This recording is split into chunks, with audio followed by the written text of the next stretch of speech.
Hai teman-teman, pembahasan kita kali ini tentang pernapasan pada manusia, yaitu sistem yang tujuan utamanya menyediakan oksigen untuk proses metabolisme tubuh. Nah, untuk memahami sistem pernapasan secara utuh, kita harus tahu bagian-bagian dan fungsi dari penyusun sistem pernapasan. Kita mulai dari yang pertama, yaitu udara pertama kali masuk ke saluran pernapasan melalui lubang hidung. Dengan mekanisme inspirasi di rongga hidung, udara kemudian disaring oleh rambut-rambut hidung dari partikel-partikel debu yang menyertai udara yang masuk.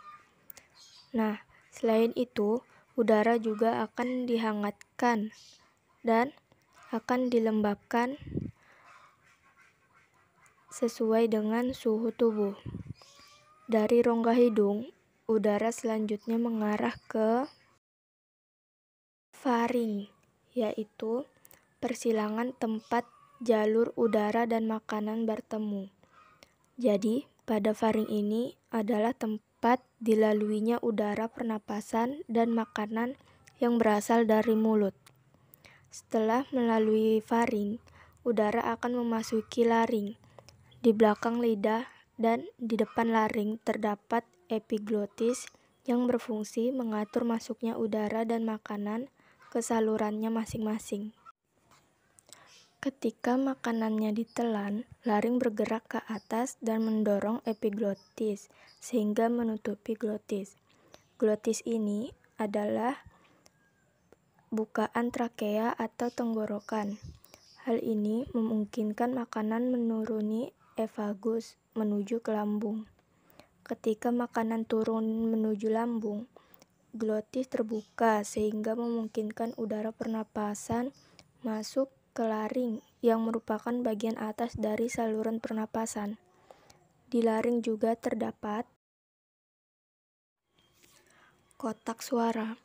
Suara yang dihembuskan dari dalam keluar mengalir cepat melalui pita suara, yaitu sepasang pita otot elastis dalam laring.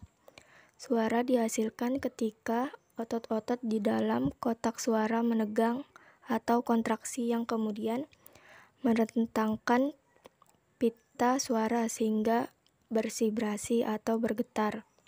Nah, suara tinggi dihasilkan dari pita-pita yang bertentang erat dan bervibrasi sangat cepat. Sedangkan suara rendah berasal dari pita suara yang tidak begitu tegang dan bervibrasi secara lambat.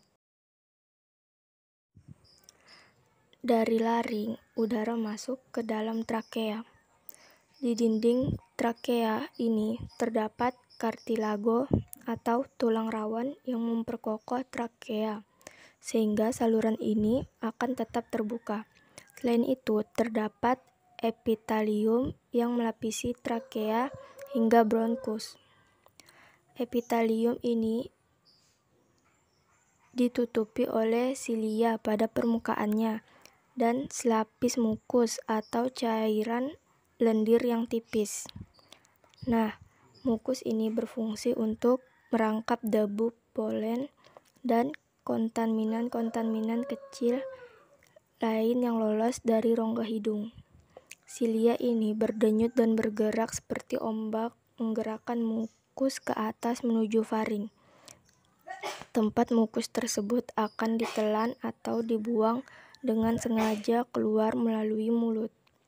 Proses ini dinamakan eskalator mukus, yaitu proses yang memainkan peran penting dalam membersihkan sistem pernapasan.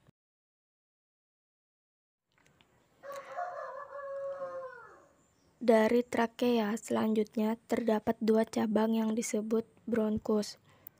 Bronkus ini masing-masing mengarah ke salah satu dari paru-paru.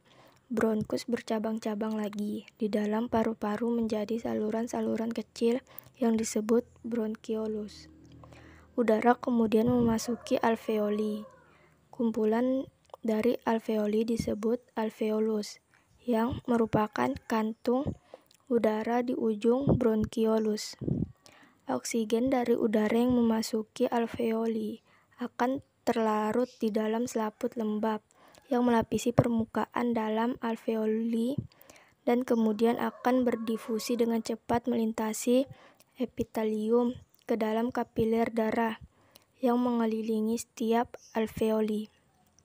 Sedangkan dalam arah yang berlawanan, karbon dioksida berdifusi dari kapiler darah melintasi epitelium atau alveoli dan menuju ke rongga udara untuk dikeluarkan keluar tubuh melalui mekanisme ekspirasi.